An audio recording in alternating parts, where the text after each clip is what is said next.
Mr. Secretary, about how many Palestinian women and children have been killed by Israel since October 7th? It's over 25,000. Mr. Secretary, last week, the UN High Commissioner for Human Rights warned that any transfer of weapon or ammunition to Israel violates international law. About how many precision-guided munitions has the United States given Israel since the beginning of the war?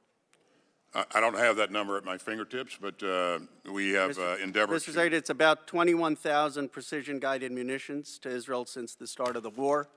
Secretary Austin, last week you spoke to Defense Minister Gallant, and you said clearly there needs to be a plan to ensure the safety and support of those sheltering in Rafah before any military operations proceed. National Security Advisor Sullivan has said he has not seen any plan yet.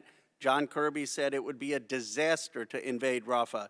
If Netanyahu defies the United States and invades Rafah, will you commit today that you will halt any future military sales to Israel?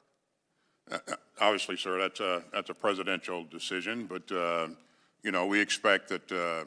And by the way, I spoke to Minister Gallant last night, and I expect that when we provide munitions to allies and partners, that they'll use them in a responsible way.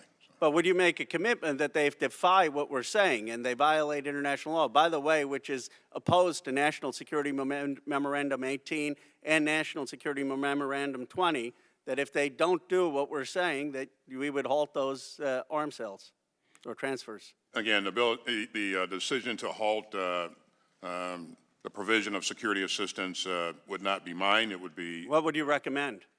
Well, I certainly, again, I really do expect that that they utilize the weapons that we provide them in a responsible way, and then if they don't, I just want to, for time purposes, it seems to me if they're defying what you're telling them, what Kirby's telling them, what Sullivan's telling them, that wouldn't be responsible. Cindy McCain, the head of the World Food Program, has said that the Palestinian children are starving.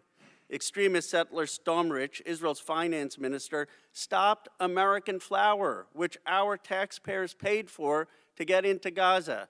If Israel again ever stops American-paid aid from getting into Gaza, will you commit to not sending future arms sales? Again, that's not my decision. I would, number one, do what I've been doing and engage the leadership and encourage them to ensure that humanitarian assistance is getting. Mr. Secretary, I would just say, and I have one more question, that we need some consequences when another country is defying you, defying the National Security Advisor, defying the President, defying National Security Memorandum 20. There has to be some consequence. And then I was surprised John Kirby said that Israel is taking more precautions than the U.S. military would to protect civilian life. Mr. Austin, Secretary Austin, isn't that statement inaccurate given Israel has used hundreds of 22,000-pound dumb bombs when there were no places for civilians to go? Would the U.S. government ever target terrorists with 2,000-pound bombs in a densely populated area? Well, I mean, it depends on the situation, and again. But have we done that? Use 45% of bombs that are unguided, or a 2,000-pound bomb? I mean, do you really think that the Israeli government military is taking more precautions than the United States military would? I think, you know, just based upon the results in terms of the significant loss of life. Gentleman's time's expired.